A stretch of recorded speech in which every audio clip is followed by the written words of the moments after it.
College affects students in many different ways. In some cases, college can be helpful, helping the student become more disciplined, organized, and responsible. In other cases, college can be very stressful and time-consuming, negatively affecting the student's mental health. Let's start with the positive effects that college can have on a student's character. College is often the first step in maturity that a young adult takes on after high school. It prepares them for adulthood, making them more independent, among other things. It got me back into life. Like, even in the times where I'm like, I really hate this, like, this is a lot of work, it gives me something to do and something to, like, focus on and, like, a goal. So even when I'm, like, having a really tough depression day, it's like, it's something that I can do that I know is working towards my life worth living. But in terms of college itself, it's very advantageous for an individual because this is really where, you're kind of learning about yourself in different ways. You're facing new challenges, you're facing new demands, you're kind of putting to the test some things that you have learned over the course of your education. And it's a great place to grow and to develop, so as long as a student doesn't put too much pressure on themselves to be perfect, to know all of the answers, to succeed in every class, on every exam, but they also see this as an opportunity to learn and to grow and to develop. I think that college is very advantageous, in that regard. And one last thing on that, you know, if you really think about it, being in college, finishing college, and when you wrap up and you go off and you're applying for jobs, in addition to having built some skills as a college student, what you're saying to an employer is that I persevered. Employers know that this is a stressful time, it can be very demanding. So, earning that achievement at the end of it, whether it be your associates or certification of some kind, or your bachelor's in something, even your master's, really the message that you're sending is that I put forth the effort. I was resourceful. I was resilient. I hung in there from the beginning to the end and made this happen. So very advantageous, I would say, that college is more so than any disadvantages. College can also have negative effects on a student's mental health. Studies show that anxiety is one of the biggest concerns with college students. In fact, according to the American Psychological Association, over 41% of students struggle with anxiety, over 36% of students struggle with depression. According to the National Center for Biotechnology Information, studies show that out of 196 students, 138 students indicated an increased amount of stress and anxiety after the COVID-19 outbreak. Last semester, where I was not doing well in my classes, I have really bad ADHD, and I was like, I am gonna fail. Like, this is it. I'm gonna live under a bridge and be a hobo. And I remember just sitting on my bed and being like, Mom, I need to drop all these classes. I'll figure out how to pay you back. It was like, I was so upset because, like, I felt like I not only was disappointing myself, but I was disappointing my family. Summer 2020, I decided to take a mini session course because that was the only thing available for the class I wanted to take. And that teacher specifically, I think they just had a problem with me. So every week they were questioning my work. I remember they gave me a 0 on like the second biggest assignment because they said I didn't send them something and I had to email them 5 times with proof just to get my assignment grade. And at that point, I just felt like quitting. Personally, I'm a dual enrollment student, so I'm still in high school technically, but I've been taking all college courses so I can get my degree early. At that point, I was considering quitting, finishing high school in a year, and getting a job and not going back to college at all because it was just too stressful from one class. Well, first off, I would say that I think the transition to college can be difficult for some students. I remember I went away to college when I was a young person, and the transition, of living away from home was really difficult. I remember that. I know CSM students, they're living at home and commuting to school, but I still think there are significant challenges. I think sometimes the workload is so different between high school and college, and often students aren't prepared for that level of difficulty and the amount of hours it takes.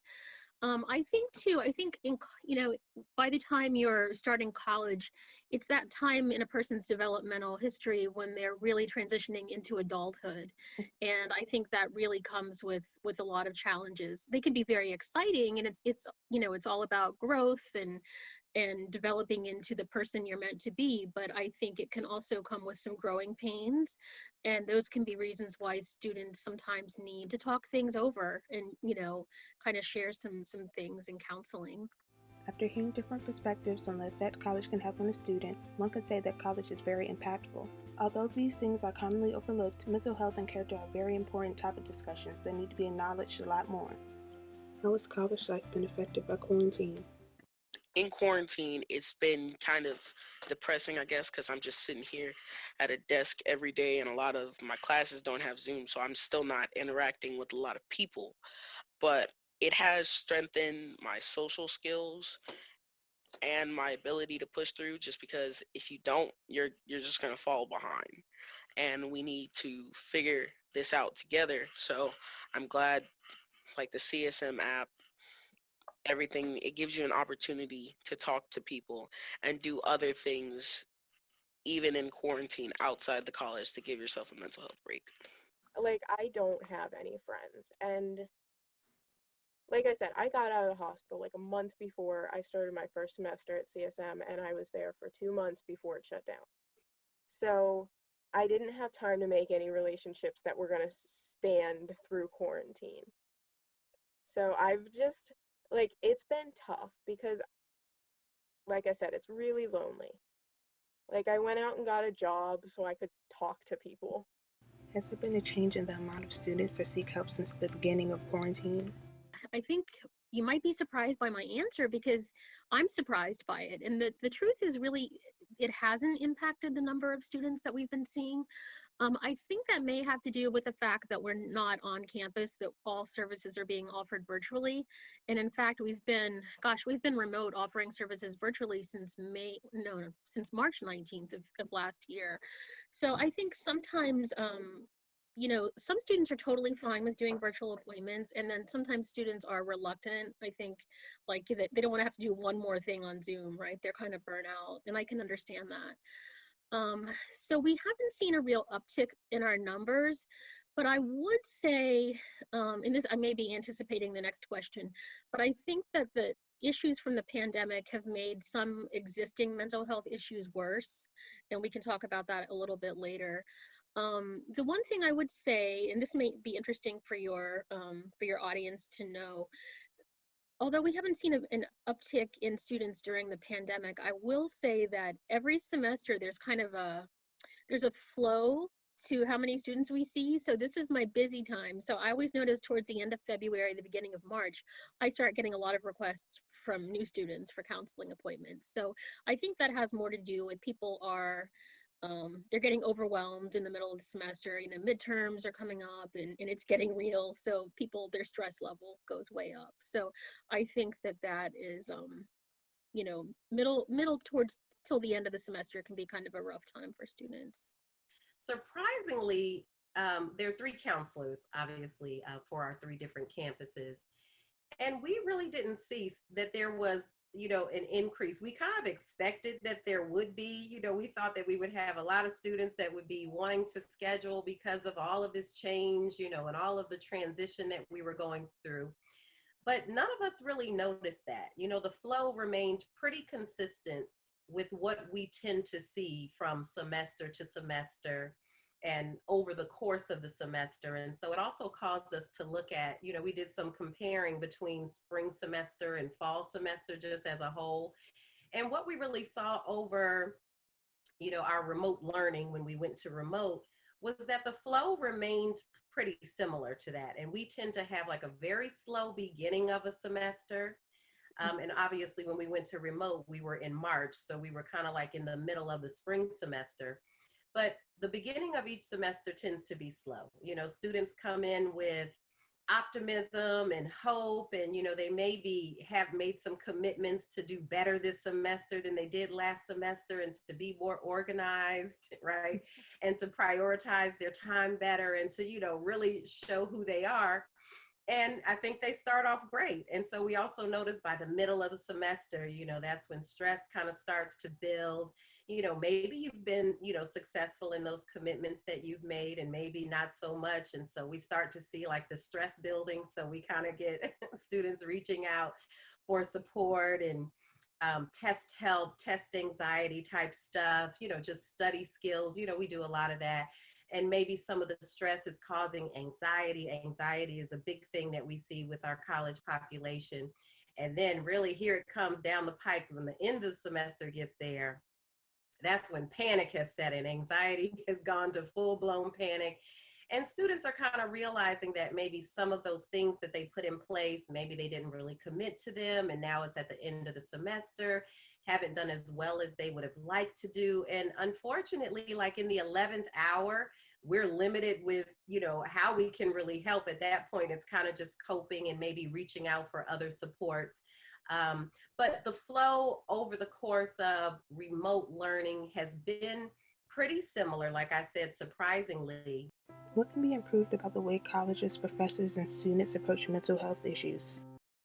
It's interesting because like everything has changed with COVID and getting shut down. So I'm in like a lot of online classes or asynchronous classes. And like it's definitely an adjustment for everyone. I think my biggest issue is like professors that don't have any like grace. They're like, this is the due date, and if you don't turn it in on the due date, you don't even get partial credit. And like, I get it. Like, I understand college is training you to be a successful adult who does things on time. But like, there are days where I don't eat. So, like, getting an assignment done is low on my list of priorities.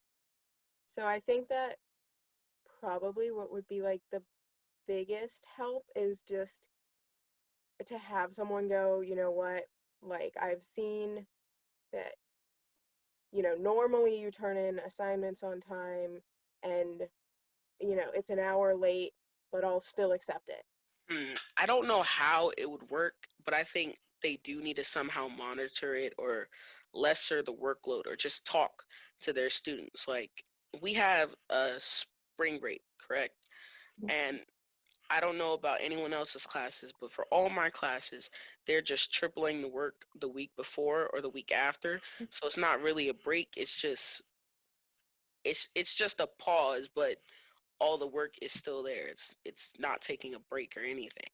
So I just feel like they should be more understanding of circumstances and due dates. Like, I should be able to turn in something 5 minutes late or something because there's extenuating circumstances, and I think those should step out towards mental health because that is a pandemic in itself nowadays.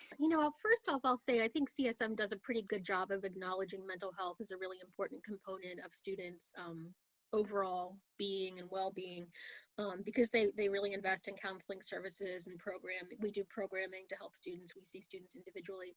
So I think CSM understands that mental health is like a really important building block. That being said, I think faculty and staff, especially, I guess faculty, since they have faculty and staff, actually, I think that they can support students by being aware of mental health issues and being aware that, it's very common to struggle with mental health issues. Most of us will in our lifetime deal with something.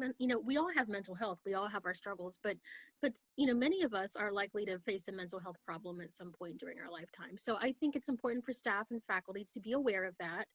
And to be able to, they don't have to be counselors or experts but to be able to kind of recognize some of the signs when students are struggling and to refer them for services. I think that's really important.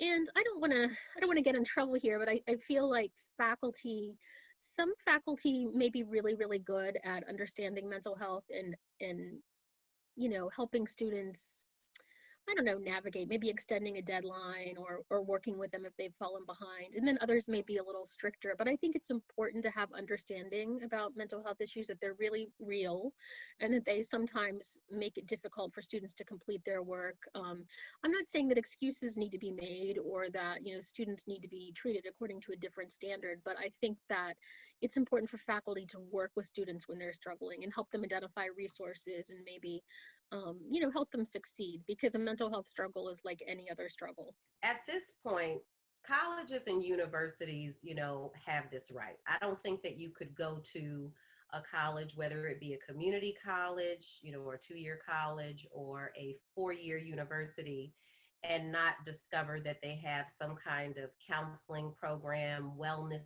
center, and some of them are even staffed with nurses and even individuals who can prescribe medication. So where college is concerned, because this phase of life, the traditional age college student, 18 to 24, is where a lot of the diagnoses for mental health disorders came about, is during that period of time. So I think colleges have addressed that because it's important. And so I don't know that you could find a college campus that doesn't have counseling services. But is there something that always could be better? Absolutely, because, the field of mental health still has a lot of stigma attached to getting help, whether that is because of race or culture or just religious, reasons people don't reach out for help.